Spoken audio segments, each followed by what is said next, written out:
Well, now it's time for our discussion right here on Sunrise Live, and it's all about the headlines and the details that are coming out of the party nomination process, the primaries that are taking place in the various coalitions that we have in the country. Most of them have slated that date as January 17th to be able to pick their candidates for the various positions that will be up for grabs come March the 4th. Today we're speaking with members of the Court Alliance, and we invite you to send in your questions to our panelists and our guests this morning.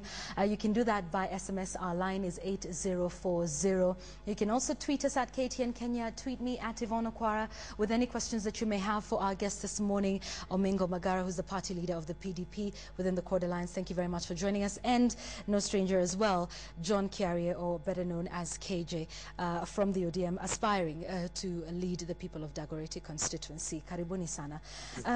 Let's start by talking about the row that exists, Mr. Magara, over the joint nominations process. There was a press conference and you clearly said you are not happy with the joint nomination process. Tell us why. I could agree with you that towards elections, of course, excitement, the temperatures really rise because it's a very critical moment in the history of any politician. And therefore, people expect fairness and, of course, want to run to the ballot and perhaps express themselves and show their popularity. So the issues that came about in our coalition was basically a little misunderstanding, to the extent that we as the court partners had earlier indicated that we want to be court partners who are actually participating in the process to support the presidential candidate. But I think agreeably, it is also true that even if you are in the same basket, there is a tendency of subdividing your votes to the extent that even the general good is lost. But the concern of the court partners, where I am a co-chair of the 8 political parties, was that the decision to do joint nomination was basically not consultative enough, because we had indicated we were going to have joint nominations. But when they said that it's going to be done, the parties didn't have anybody in the nomination board. So what was discussed was really not involving them.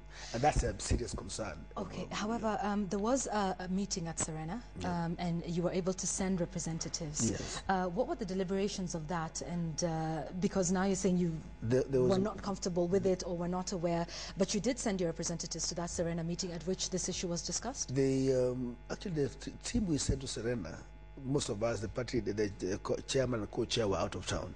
We sent a team to discuss and finalize the details of the document which was to be finally agreed in terms of joining the court partnership. There were a few issues that were not completed by the time we were going to Uhuru Park. So basically, the issue of nomination was actually a surprise. It was not meant for the main agenda. So when we were told about this, I think the concern was that maybe somebody's trying to pull a fast one on the small political parties. But later on, of course, on a Sunday night, we did meet the Prime Minister, the presidential candidate for Court Alliance, and we did strike a bit of a rapport to understand exactly which areas we must agree. Of course, the general consensus was we need to also not suffocate democracy by perhaps putting small parties with big parties, which of course have got a serious presence. And if democracy was to be grown to maturity, the basic thing is that we need to live and let live. So there's some areas we're going to agree, and I think we could be having another meeting today to finalize the issue of a hybrid business of either zoning and generally doing it our way. So we want to do a mixed reel, if that's acceptable. And I believe it will, because our general understanding initially when we were joining was that we want to do our own nominations but support the presidential candidate. But of course, with the emerging issues, and surely if we want to win, we must also be structured in terms of understanding each other and where the pitfalls are. Because the argument was the President Kibaki had many political parties that brought him to power, but he could not amass a parliament. But again, we're also saying as small parties, that weakness, the mischief which was there then, is now being addressed through Political Parties Act, which says if you subscribe to a particular whip, you must respect the whipping of that in that order. And that can be addressed by us doing an earlier consensus and signing a document which from whichever party you are, you must subscribe to a common whip. Okay. KJ, a lot of us, as the electorate looking in, start to get worried when such issues come up, obviously, because there's the sentiment that the coalitions were cobbled up really quickly, and now we have such emerging issues. Shouldn't these have been issues that were discussed before, so that we don't get to the point where we have the smaller parties that come out in a press conference, and it creates the idea that there's a lot of conflict within the coalition? The thing is, and it must be said here, first of all, as Mheshimiwa said, we are all excited, especially to be in a formation of this nature, because you can imagine for us having back the people with the talent, experience and expertise as Mheshimiwa does, to have him back within the CORD alliance. You know, we lost him from ODM. We're now a bit excited to have some of these people back. But when you talk about what we are doing, it's a process. It's not an event. It's not concluded yet. And as the retired president, Moi, said, a day in Kenyan politics is a very, very long time. Mheshimiwa is putting it very clearly that the discussion about how these nominations are going to be held is still being held. It's continuing. Okay. And we are very, very hopeful that it's going to be mutually beneficial. Allow me to interject, KJ. Yes. The fact that all of this is happening in the media is what worries people, that this is not a discussion that you are having amongst yourselves. But why did the smaller parties feel the need to come to the media and say, oh, look, there's something you know, happening, rather than discussing it internally and sorting out those issues? Did you feel somehow that your issues would not be addressed if you didn't come to the media? There was a bit of mix-up in here. When the meeting at Nairobi Club ended, there was a proposal that it is an issue we've had now of joint nominations as opposed to what we had agreed earlier. Can we therefore consult our political parties? Because again, each political party has got a decision-making organ, so it can come back and report. But when they left, one of them, either by design or by, you know, whatever happened, he went to the press and said it. What that does to our candidates who have already paid for nominations is actually getting them nervous, and perhaps what they thought they were trying to run away from, you're putting them back to without necessarily having to inform them. That is why they went back, like, to restore confidence on their own candidates. But I think we also since said we're discussing, and I believe we will get it amicably. And let me tell you also that it is, the excitement is because most of these things are new, include the kind of slots we're going to have in the ballot. And you expect more excitement to come. But again, there's like a storm in the teacup. We shall overcome that, I believe. Okay. Okay, but one that looked very emotional when we watched the press conference. Let me just ask you, and we'll come to you, KJ, in a moment. You left ODM in 2010 over this very same issue of nominations.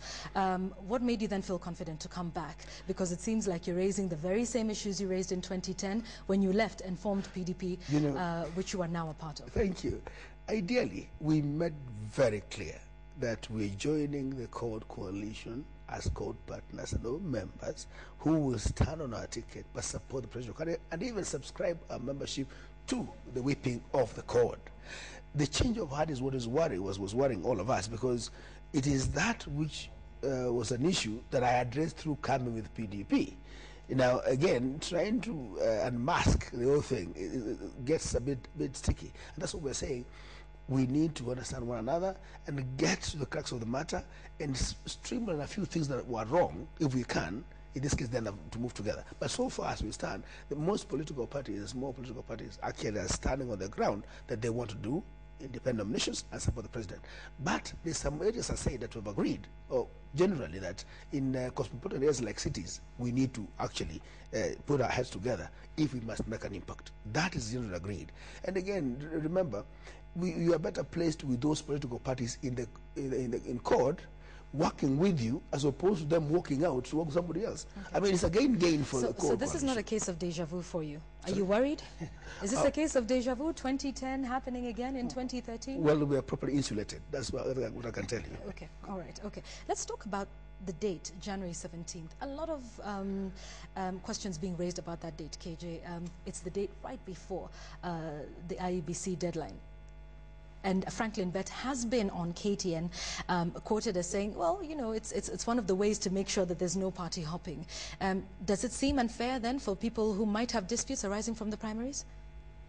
Well, you've got to understand that parties are in the business of attracting voters and members, and they're also in the business of retaining them. So I'm believing that it is in the wisdom of these parties that they put these nominations on the 17th, so that even as a candidate, if you go into these nominations and you probably are not successful, you're still retained within the party. And there's a lot to be done even by people who don't make it through the nominations. Remember also, it's not a very good thing to keep party hopping. And us having our nominations on the 17th and having them on the same day as most of the major political parties makes it possible for parties, as I said, to retain most of their members within their ranks. But also remember that after nominations, each party has a mechanism of resolving any disputes that arise. But the deadline is the 18th that you'll be submitting the names to now, the IBC.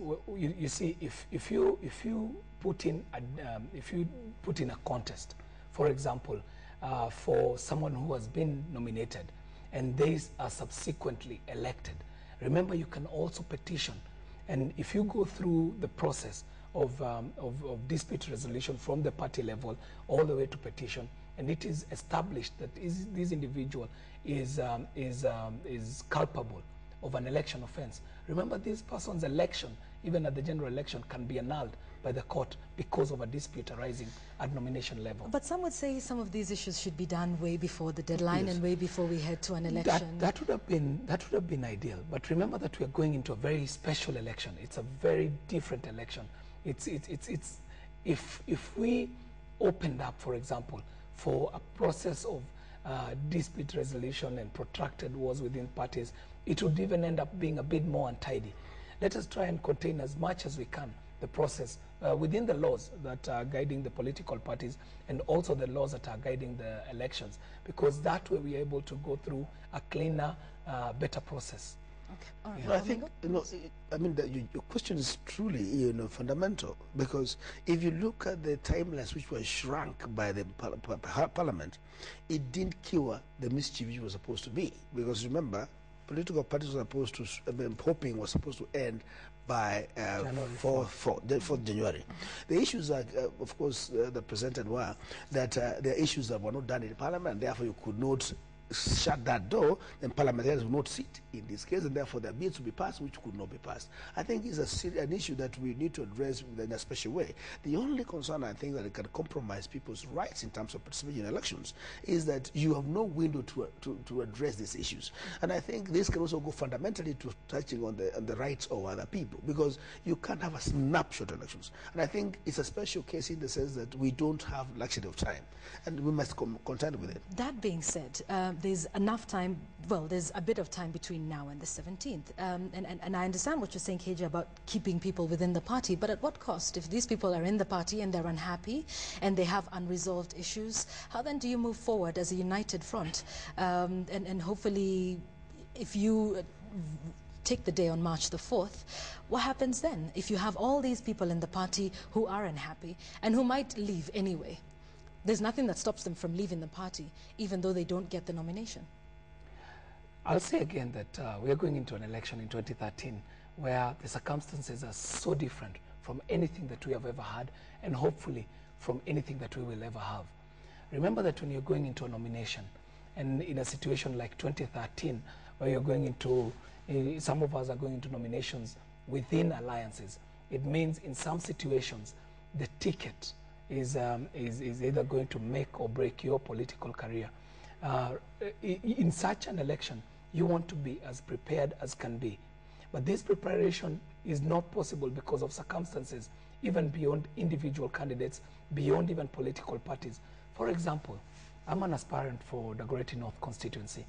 Before I go into my party nominations, I would have loved to be in a situation where voters are registered, the register is clean and out. I'm able to vet it and ensure that this register is in good order for me to be able to go into this nomination. But this is not going to happen, because even the timetable of Parliament, the timetable of the IEBC affects how I go into this election. It's a special time, so everyone is constrained for time. We're trying to manage this the best way that we can in the situation that we have been given. But as I said, dispute resolution mechanisms exist from party level. I'll speak for ODM. We have a situation where we have the county tribunals within ODM, of which I know Mheshimiwa knows very well about. He was part of forming some of these institutions. We've got the National Tribunal. We've got the elections courts that are being formed in the new judiciary. So all these are processes of mechanism. But the best way to manage this election is to have responsible aspirants, because most of these problems, even as we have law, are brought about by irresponsible campaigning and electioneering. Okay. And this must be sorted out by aspirants, candidates, but also the electorate. Right. Okay. So a correction here. Right. Please don't look at these dissenting views of joint nomination to be a preserve of court partners, small political parties. You saw Wiper have raised a red flag. For Kenya has raised a red flag. So we're saying it is correct that everybody is uncomfortable. And the timeline we have, I believe we can actually engage and get a solution, because we can't turn. Let's talk about the preparations for this. This is similar to a mini general election. I mean, and you have all these parties that are coming in. The IEBC has had time to prepare, and they've been preparing from last year. And you only have this short amount of time. The questions being raised about whether this will be conducted in a free and fair manner. What preparations are in place, KJ? Preparations mean that there has to be logistics laid out on the ground to ensure that there is the capacity in terms of officers overseeing the election, in terms of security around such elections. And when you talk about capacity, it means resources. And one of the things that parties have done, and that's why you hear parties really crying to have their processes done in the way that they had planned to do, is each and every candidate makes a commitment to this election in terms of putting in a resource, in terms of signing up to be bound by a certain code of conduct, etc., etc. So if you speak for parties like ODM, you saw that there was a process of pre-vetting candidates, whereby you submit your documents. Your documents are taken through a process of vetting by the elections board, but at the same time, you're also making an investment into this process in terms of cash. And I believe each and every party that is nominating candidates is subjecting candidates through this process. What that does, it makes the work much easier on the actual day of the nominations. And I've got to tell you that parties do not want to be caught up in a situation where it is claimed that the elections were not free, fair, or secure. So it's in the party's interest to ensure that this process is clean, fair, and free, but also seen to be. All right, yes. Seen to be fair. Let me pose a scenario for you. And we had our analyst a little earlier on saying, you are a member of a party, you are the party leader, for example. You've invested heavily in the party, and there's also certain officials who've invested heavily, their time, their resources, that sort of thing. There's always the idea that they would be the ones to win in the nominations. And therefore, of course, after investing all this money, and then you lose the nominations, and then you're out in the cold for another 5 years. These are some of the scenarios that we have seen in the past, where we have prominent officials in the parties, of course, getting the nomination tickets for whatever seats they're hoping to run for in the party. How sure are we that this will not happen this time? That if Omingo Magara loses that to another member within CORD, that you will not be upset? I mean, PDP is a party that you are behind and that you have invested heavily in. What happens when you or any other officials lose that nomination? True. I think the first question is, are we ready? I really doubt that you can have a clean slate on this kind of process, as Ali stated, given the timelines and, of course, issues that are resolved, including what method of nomination you're going to use and what kind of polling stance you want to identify, or is it party membership or suffrage. So that, I think I can tell you frankly, that it may cause a bit of a jam. Number two, it is not even about the members of the party that we lead or senior members of the party. There are people on a particular contractual obligation, you have given them nomination forms. They have returned. They have been vetted. They have actually, some of them, in some parties have already closed off and given nomination certificates. It can be a serious legal tussle. That's why consensus and harmonization of our thought process in terms of what is in the best interest of the court coalition must be brought to the fore. So if I get you right, you're saying it may not be a clean slate process. When we're honest with each other, that's what you're saying, when we're honest Mr. with each Magara. other in the timelines, it may not be that clean as we expect. KJ, should we be worried about this? We've got to also admit that we're in a totally different Kenya. That some of these things, we within the political ranks might not be able to get away scot-free with, and that even if you went through this process and you played hanky-panky with this process and eventually you're elected, remember that there are all these levels of redress that someone has and opportunities to dispute resolve to a point where even an elected individual, their election can be disputed, and this person's election can be nullified. But I've also got to add that there is a very, very big responsibility that lies with the candidates and the electorate. Because, for example, if you're a Kenyan and you're willing to participate in the nominations of the 17th, you've also got to take your responsibility. Are you a registered member of a party? Have you taken the time to find out if you're well registered? As we saw, you're now able to even check within the digital space, for example, in the IBC website. Do you know which party you belong to? Or are you the kind of Kenyan who waits to see the ballot paper on March 4th? And you've not been part of this process. That being said, yes. KJ, Omingo Magara is saying that the process might not be a clean slate process, and this is about the primaries. Are you uncomfortable with that, and what can be done to address that? Because it's what you both say. Don't choose to take what you want to take from No, Mheshimiwa. I mean, Mheshimiwa also said that we have, in political terms, ample time to have this discussion within parties, within alliances, to make them as close to clean and free and fair as but possible. he did mention the fact that there are senior persons within the party, if I'm not wrong, Mr. Magara, some of them who've been made promises. Is that right? So that being said, and with that admission there, KJ, especially from the ODM party, this puts a lot of worry in the electorate. I've got to tell you. And we can talk about dispute resolution. However, if there is fear, if there is even the thought that this would not necessarily be a clean and easy process, then it raises questions about whether we will have a democracy should court carry the day March 4th. Think of it this way. The only tangible promise that any party can give to an individual is to either list them within the party list. And party lists, remember now, are valid legal documents that are lodged in with the registrar long before the election.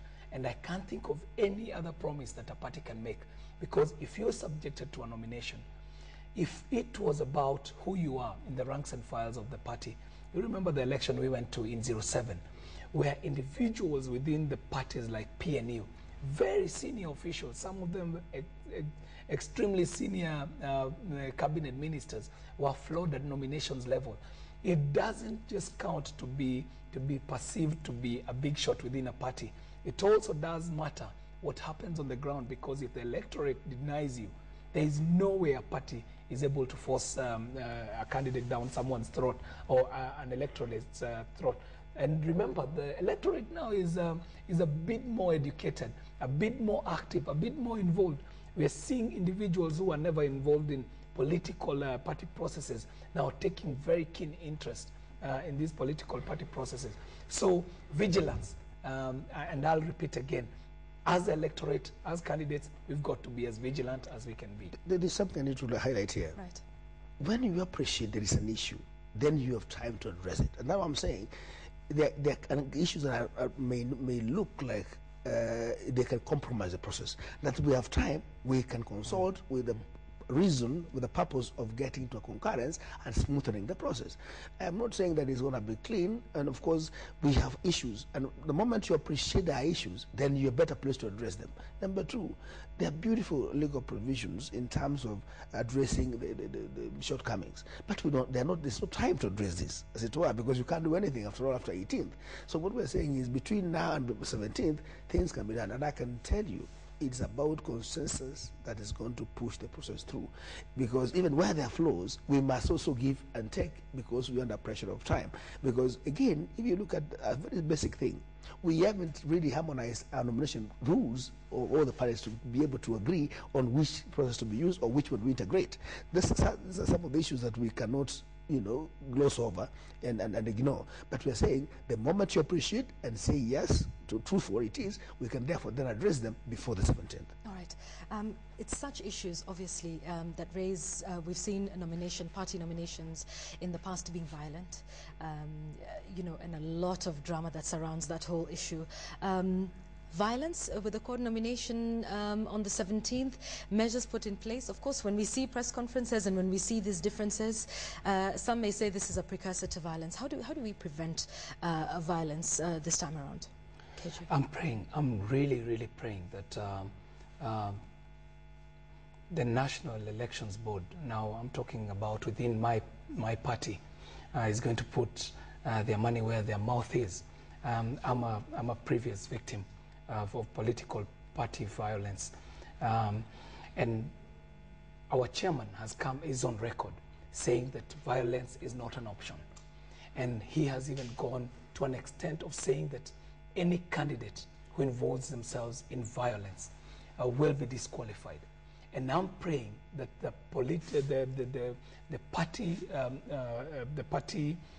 mechanism is going to ensure that we do not have violence within these party nominations. Because what happens is, and Mheshimiwa, you'll agree with me, in Kenya previously, political violence has not been taken as a crime. You might be a victim of crime and you report at a police station, and they will tell you, oh, that happened at Orange House, go and sort it out there. I believe that the party, if they put it out seriously, that any individual who is going to be proven to have participated in an election offense gets a penalty equal to what it would be if they were taken to court. And the worst penalty that you can put on any candidate is to ensure that they do not appear on the ballot paper. Okay. And the parties need to assure us that they are going to go to that extent to ensure that there is no violence. Because in every sense, political violence does hinder an individual from practicing their right. For example, if you're a young lady or even a young person, and you know that there's going to be election violence at a polling center, of course you're not going to show up. So that means that there are voters who are going to be locked out because of what we have come to know as goonism within party nominations. Okay. So speaking to members of the Court Alliance to tell us what plans they have in place to make sure that the nomination is, one, free and fair, and is free from violence. We're speaking with Omingo Magara, who's the party leader of PDP, a constituent of the coalition. And we're also speaking with KJ, John Kiarie, who's an aspirant for the Dagoretti North parliamentary ticket on an ODM platform. We are taking in your questions. Remember to keep sending them, 8040. You can also tweet me at Yvonne Okwara, tweet us at KTN Kenya as well with some of your concerns. We have one here from Kisiangani Ken on Twitter saying, does democracy exist in court, or do they want to dictate? If not, let the parties do their own nominations. Is this something then, it seems to be a rallying theme, not only with the smaller parties but also with the bigger ones, as Mr. Magara had talked about? What's the way forward with this crisis? I've got to say that to the best of my knowledge, it's in the interest of any party's credibility that these processes seem to be free and fair. No party is going to risk its credibility right now to go into something that they know is tacky or is messy. And what we need to do is each of us take responsibility as electorate, as a candidate, but even media. We need to be very careful about how we report some of these things. We cannot be on the rooftops as media talking about there is no jubilation in the Jubilee or there is discord within the CORD, because what we feed the public is reflected back on the voting day. However, Now, there was a press conference by the 8 parties claiming that they were not happy with it. The good so thing we're only about it, reporting what you is know, responsible, what is being said. What is responsible, Yvonne, is what KTN has done. One of the people who is in a constituent party is the party leader of PDP. And this is responsible journalism because he's now making his case. And as you hear from this presentation this morning, he's saying that there are issues, and these issues can actually be resolved by having a sit-down within the party. So it's not as big a sensation as we would want to sensationalize it to be. All right, KJ, what would be the ideal method of nominations for you? What would you be proposing as you sit down and you have meetings and you come to consensus? What would be your idea to resolving this stalemate? I believe that there is a case in this election for 3 options. Option number 1 is consensus, and there are places that lend themselves for consensus. Option number 2 is zoning, where you sit as constituent parties and agree that certain zones shall be contested by certain parties. And option number 3 is, of course, to go the full hog, which is going into a nomination process where individuals are nominated through secret ballot by universal suffrage. All these are options that are available.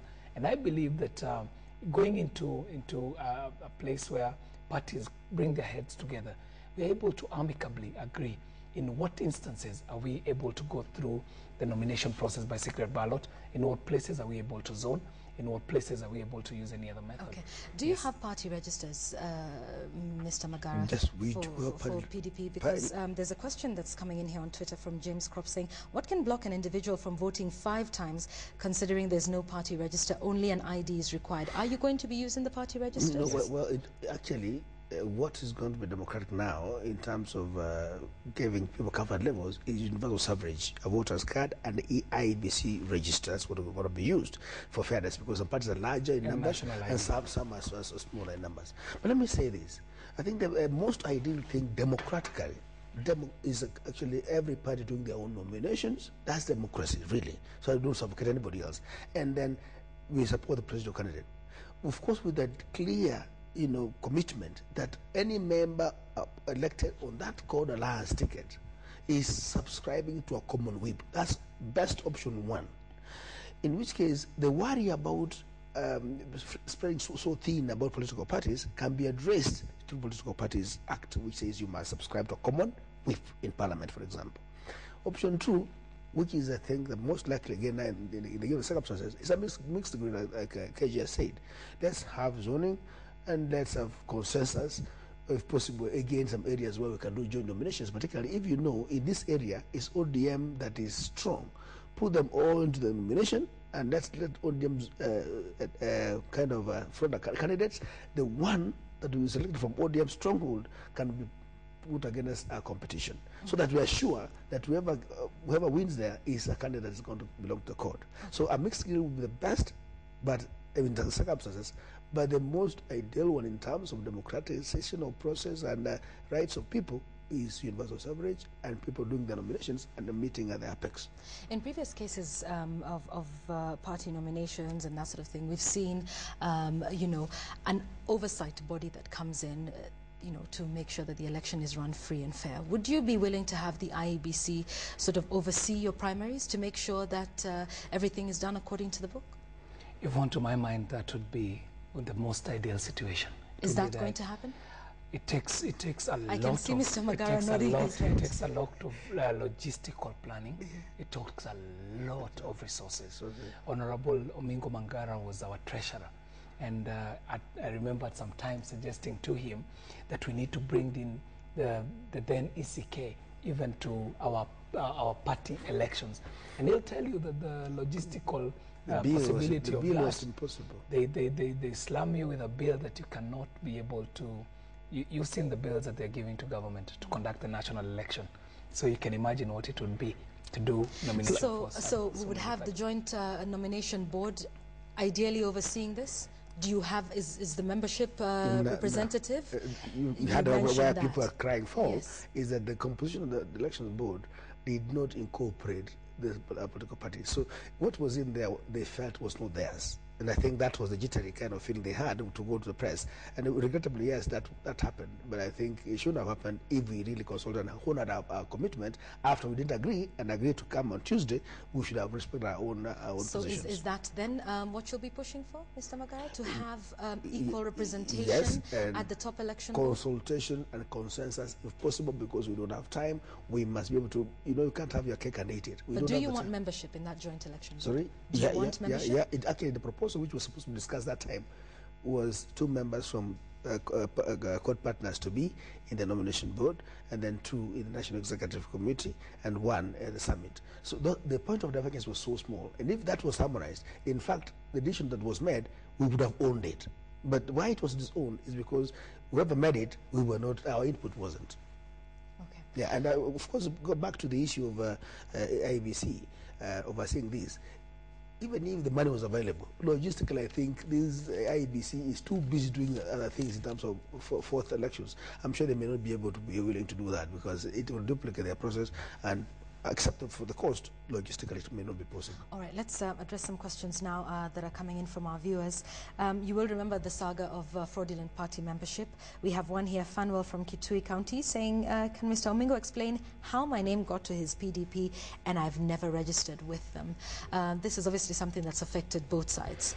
And in fact, most political parties. What sort of recourse does Fanwell have? Ideally, Fanwell can walk to our offices any time and we can remove that name online. What happened, we actually commissioned people to candidates to fill to register people, and exactly people want majority in their own regions. It may have been fair or unfair, but you see, errors could be there and they can be corrected. It doesn't cost much between now and the 17th to correct exactly where you are. It doesn't cost money. It's a question of maybe a telephone call away or a text message away, and online you can change your parties. So you should relax. This did raise a question of credibility, though, how people got themselves onto party registers without them having done this actively. Let me tell you also, people forget too quickly. In fact, you go to the village, you find consciously a member carrying cards of 4 parties. So it's not only dishonest on the part of political parties, but some people feel like they want to own as many as they can. So you can't really not blame the political parties, but also the voters who by sheer degree of imagination, they want to carry many cards from every political party. I think it's an excitement. What we need to do is party loyalty must also be inculcated in terms of our people's mind. That is what is also lacking. Okay. There is the sentiment sometimes that being the bigger parties, that they get to edge out or, bully the smaller ones. And I stand corrected, but this is an experience that Omingo Magara had in 2010. We have a few questions regarding that. Anthony, who's a voter in Siaya County, is saying, what is ODM planning for nomination in Nyanza to end the row? Because they're favoring certain candidates, especially in Siaya County. On the same, there's also another question we've got here that says, in Siaya County as well, that members of parliament who are not in ODM feel like they're being bullied and feel like they're being edged out. Is there a perception, rightly, maybe wrongly, that ODM tends to bully other smaller parties and people who are not members, that you have to be a member of the big party for you to proceed further, KJ?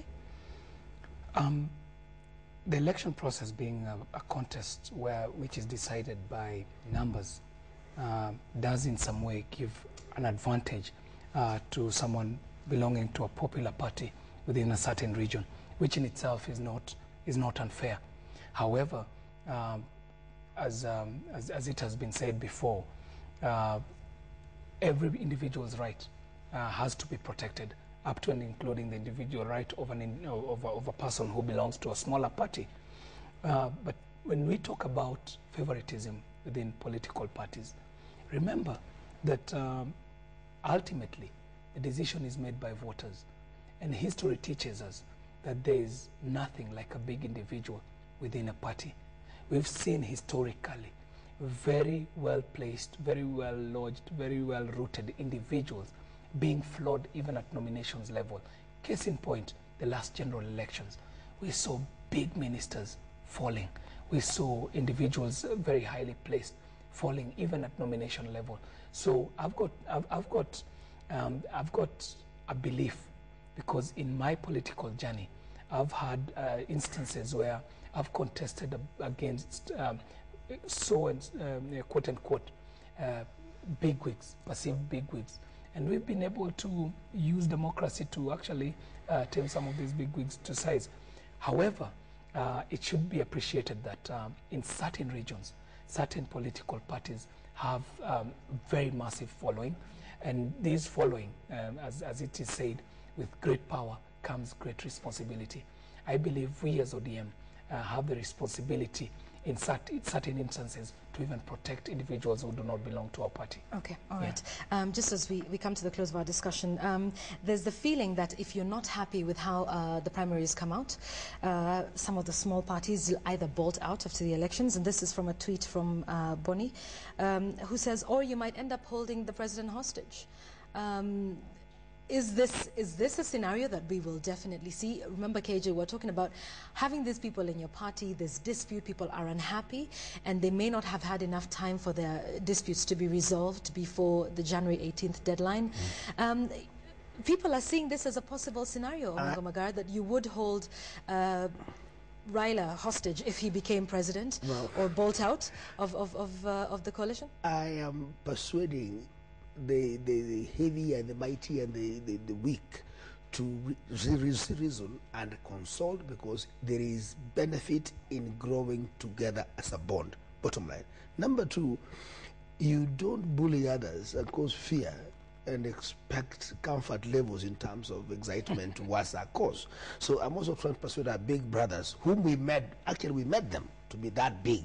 They should remember that we also have siblings there who must also be nurtured in terms of their democratic right and the process of getting to elections. But what I'm saying here is, the president cannot be held hostage if the details of pre-election are actually fine-tuned and deposited, because you are bound by them if you did the pre, and you can also be bound by them if you did after elections. So I think some of these things, the law is so clear about what you can be able to do. The worry only of the presidential candidate being our lame duck is because if you spread your votes in the coalition too thin, you may end up getting minimum members of parliament. That's the only worry about CORD. Not that the president may not get his vote, because eventually if a old PDP councillor or MCA, member of County Assembly, is supporting me and therefore the president, if I don't get it, for example, as a member of parliament, of course the president gets his own share. What therefore is a tricky thing is that the president may not find members of parliament sufficient enough to give him mass in parliament. Right. But if you are insured by those agreements signed and deposited, I think you are covered. And after all, also, it's good to not to have a rogue president. Okay, but yes, a lot could be inferred from that statement. Just finally, if you're not happy, could this go the 2010 way? Could you leave CORD again? You've left ODM before. Well, the beauty about it, Yvonne, is that we are a registered political party. Between now and 17th, we pray we agree. And as I was saying, and if not, once bitten, twice shy. Right. And you if not, need to have your insulation right, but of course, first and foremost, this country and the Kenyans come first before Omingo. Mr. Magara, if you do not come to an agreement between now and the 17th, what's your next move? We shall cross the bridge when we get there. A politically correct answer there. Thank you both very much for coming in. We have to say this, right, because we have the opportunity that it should not be perceived that party nominations are just the business of parties.